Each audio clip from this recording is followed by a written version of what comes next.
Hey guys, welcome to the Nairobi Natural channel. In today's video, I want to do a Q&A type video, and the question I would like to answer is one that was asked on my Instagram. Someone asked me what herbs and powders do I use in my Ayurvedic powder mix.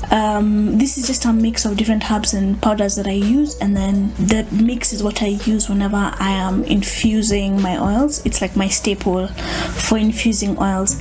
Every so often I'll play around with different recipes outside of the Ayurvedic powder mix, but it's my go-to mix of herbs and powders whenever I want to infuse an oil.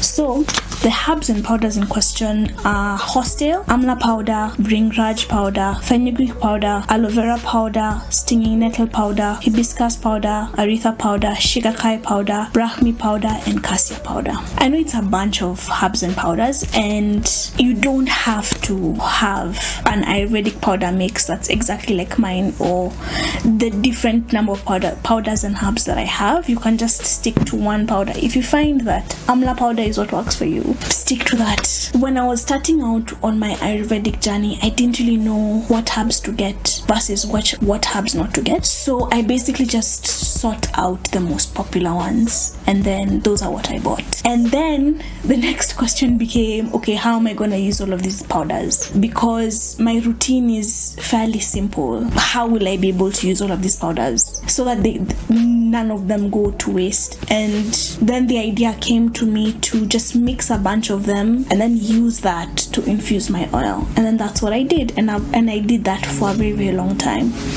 Now my objective has changed because I've become a lot more familiar with Ayurveda and what my hair likes. So now my main objective is to find out as much as I possibly can about each individual herb and powder, and then come up with a routine that's tailored specifically to my hair. I have fine hair, I have high porosity hair. I struggle with moisturizing my hair. Because my hair is fine, I would like to thicken my hair. Just finding out as much as I can about each individual herb, and then figuring out whether it has a role to play within my own routine or not. Once I figure out what herbs will best cater to the needs of my hair, then I will use those herbs to come up with like a tailored powder mix. But for now, that is my powder mix. That's it from me, guys. See ya.